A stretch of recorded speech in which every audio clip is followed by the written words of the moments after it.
नाज़िन जमाल शाह जे ॻोठ फोटो कुंभर जे रहवासियुनि पुलिस जी ज़्यादतियुनि ख़िलाफ़ मासूम ॿारनि ऐं औरतुनि सां गॾिजी एहतजाजी मुज़ाहिरो करे इंसाफ़ जो मुतालबो कयो आहे। उन हवाले सां ॾिसूं था अली गुल महर जी रिपोर्ट। नाज़रीन असां हिन वक़्तु कोटे कुंभर में मौजूद आहियूं। हिन ॻोठाणनि जो चवणु आहे त अॼु सुबुह फजर दारे मुख़्तलिफ़ थाणनि जी पुलिस असांजे घर में घिरी औरतुनि ऐं ॿारनि ते तशदुद कयो। असांजे घर में लेसण जा हथियार पियल खणी विया ऐं असांजो छोकिरो सदाम गिरफ़्तार कया। वधीक हिन ते एहतिजाज करण खां पुछंदासीं त हिन जो छा चवणु आहे। पुलिस रेड कयो त असांजे घरनि में काजी पई, असां उथियुनि रलियूं, असांजा टपड़ उठलाए पुलिस खणी विया, काजीवाल वारी पुलिस खणी विया, छोकिरो सदाम ॿधी विया ऐं असांजा सामान ऐं हथियार लेसण वारा खणी वई। असां उन्हनि खे झलियो कयो, असांखे ॾाढो कुटियूं, असांजा कपिड़ा लटा फाड़ियूं, वार पटियूं। पुलिस काज़ी मदारनि खे इन्हनि खे कहिड़ो इंतज़ाम हो जो असांजे घरनि में मुले आज़ान भेरे रोज़े वारे टाइम ते अचे पुलिस छापो हणियो आहे। को सुतो पियो, को रोज़ा पे रखायो। उन टाइम ते 8-7 गाॾी पुलिस जो अची अचे वई। असां रोज़ा रखाया, छोकिरा के मज़दूरीअ ते विया के किॾाया।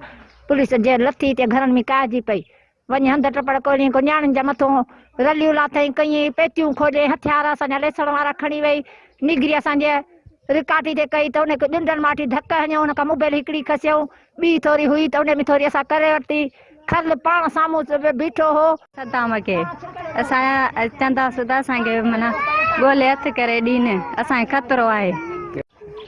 अॼु फजर जे टाइम ते पुलिस रेड कयो, जेके मुख़्तलिफ़ थाणनि जूं 15-20 गाॾियूं घरनि खे फिरी वियूं, जेके असांजे घरनि में खणी घिरी पिया। घरनि में ॿारनि खे धक हणियो, रलियूं ॿारनि जूं उछलियूं, हेॾे अंदरि कयूं, लैट्रिन में विया, इज़त में हथ विधो, छोकिरे नंढे खे मुंहिंजे ढे खे उनखे धक हणियो, उनखे लठियुनि सां ॾुंडा उनखे वठी उनखे धक हणियो ऐं पेतियूं भञी हुन मां टपड़ ऐं हथियार मुंहिंजा खणी लेसण जा हो विया ऐं सदाम छोकिरो जेको हुयो सो उनखे गिरफ़्तार करे विया।